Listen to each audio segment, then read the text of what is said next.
अब देखिए question number 5वां क्या बोल रहा है कि a बराबर आपको इतना दे रखा है, b बराबर इतना दे रखा है। बोल रहा है कि 3a माइनस 5b का आपको मान ज्ञात करना है। कैसे करेंगे देखिए ध्यान से। देखिए ये आपका क्वेश्चन रहा, ठीक है, आप भी क्वेश्चन को नोट कर लीजिए।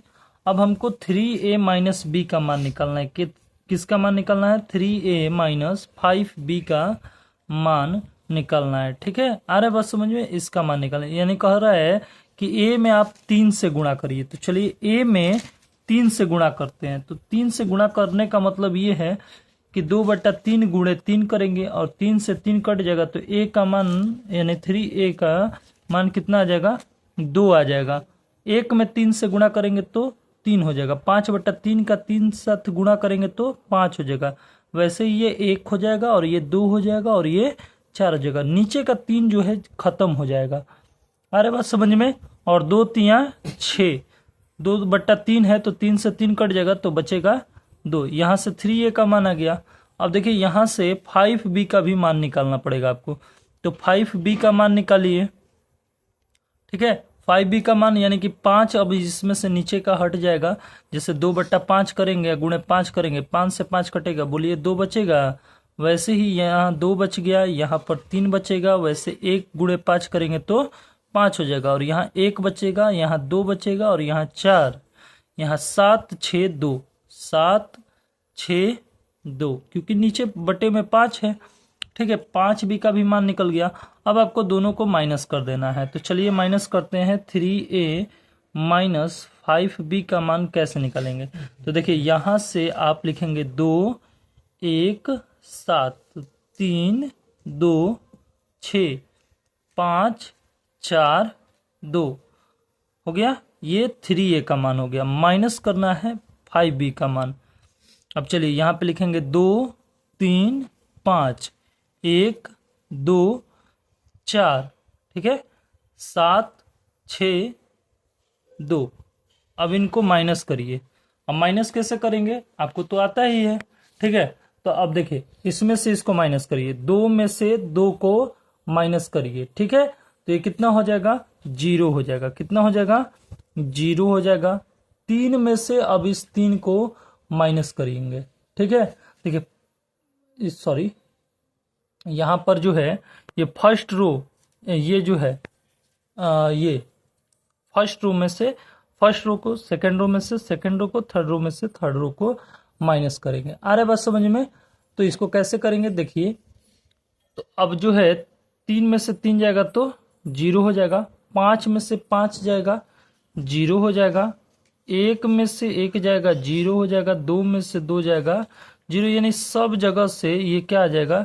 0 आ जाएगा। क्यों? क्योंकि सब दोनों सेम है। देखिए 2 3 5 2 3 5, 1 2 4 1 2 4, 7 6 2 7 6 2, यानी कि ये 0 0 0 हो जाएगा। यानी 3a माइनस 5b का मान जो आएगा वो क्या आएगा? एक जीरो मैट्रिक्स आएगा। यानी कि जीरो मैट्रिक्स कहने का मतलब यानी कि शून्य अवयव आएगा, ठीक है। शून्य अवयव निकल करके आपके सामने आ जाएगा, ठीक है। और यही आपका क्या हो जाएगा? फाइनल आंसर हो जाएगा। अब देखते हैं क्वेश्चन नंबर 6वां क्या बोल रहा है। देखिए क्वेश्चन नंबर 6वां कह रहा है कि सरल कीजिए कॉस थीटा, ये दे रखा है, फिर प्लस साइन थीटा और ये दे रखा है, ठीक है। तो आप पहले क्वेश्चन को नोट कर लीजिए, फिर उसके बाद हम लोग आंसर की तरफ हम लोग बढ़ेंगे, ठीक है।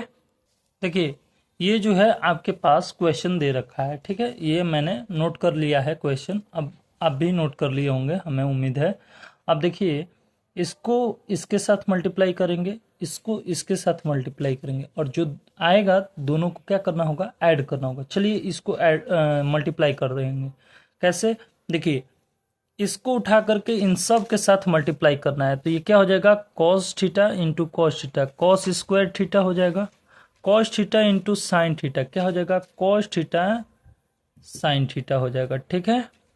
अब देखिए यहाँ पर cos theta into minus sine theta करेंगे तो minus sine theta into cos theta हो जाएगा।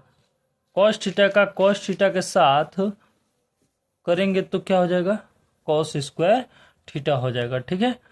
फिर वैसे ही साइन थीटा का साइन थीटा के साथ मल्टीप्लाई करेंगे तो साइन स्क्वायर थीटा हो जाएगा। क्या हो जाएगा? Sine square theta. Sine theta का माइनस कॉस थीटा के साथ मल्टीप्लाई होगा तो minus cos theta sine theta हो जाएगा। ठीक है, आ रहा है बस समझ में? साइन थीटा का कॉस थीटा के साथ मल्टीप्लाई करेंगे तो sine theta into cos theta हो जाएगा। साइन थीटा का साइन थीटा के साथ मल्टीप्लाई करेंगे तो ये आपका हो जाएगा साइन स्क्वायर थीटा। आ रहा है बस समझ में? अब देखिए कॉस स्क्वायर थीटा और साइन स्क्वायर थीटा इन दोनों को जोड़ेंगे। क्यों? क्योंकि यहाँ पर अब इन दोनों को जोड़ने के लिए बोल रहा है। ठीक है, तो चलिए cos square theta plus sine square theta करेंगे। ठीक है, तो क्या हो जाएगा? यहाँ पर कॉस स्क्वायर थीटा हो जाएगा और प्लस साइन स्क्वायर थीटा हो जाएगा। अब देखिए कॉस थीटा साइन थीटा को इसके साथ ऐड करेंगे तो देखिए कॉस थीटा साइन थीटा जो है इसके साथ ऐड करेंगे तो ये प्लस और माइनस जो है माइनस और प्लस माइनस हो जाएगा, cos theta into sine theta हो जाएगा। आ रहा है बस समझ में? अब देखिए वैसे ही यहाँ पर भी जोड़ेंगे तो minus sine theta cos theta हो जाएगा, साइन थीटा कॉस थीटा हो जाएगा और प्लस में साइन थीटा कॉस थीटा हो जाएगा। ठीक है, अब देखिए cos square theta plus sine square theta यहाँ पर हो जाएगा। अरे बस समझ में? अब आपको दिख रहा होगा कि cos square theta plus sine square theta जो होता है वो किसका मान होता है? एक मान होता है इसका। Cos square theta plus sine square theta बराबर क्या होता है? 1 होता है। कॉस थीटा साइन थीटा में से कॉस थीटा साइन थीटा चला जाएगा तो क्या हो जाएगा? 0 बचेगा। वैसे ही ये प्लस में ये माइनस में दोनों सेम है तो कट जाएंगे और कटने के बाद इसका मान भी 0 हो जाएगा और इसका मान क्या हो जाएगा? जो इसका मान है वही इसका मान हो जाएगा। अरे बात समझ में? यानी कहने का मतलब cos square theta plus sine square theta बराबर क्या होता है? 1। तो ये भी क्या हो गया? 1 हो जाएगा। अरे बात समझ में? तो यही आपका क्या हो जाएगा? फाइनल आंसर हो जाएगा। आई होप कि ये भी क्वेश्चन आपको अच्छे से समझ में आया होगा। अगर वीडियो अच्छी लग रही है तो प्लीज़ वीडियो को लाइक कर दीजिए। हमारे चैनल पर नया है तो चैनल को सब्सक्राइब कर दीजिए। अब नेक्स्ट क्वेश्चन नंबर 7वां देखते हैं।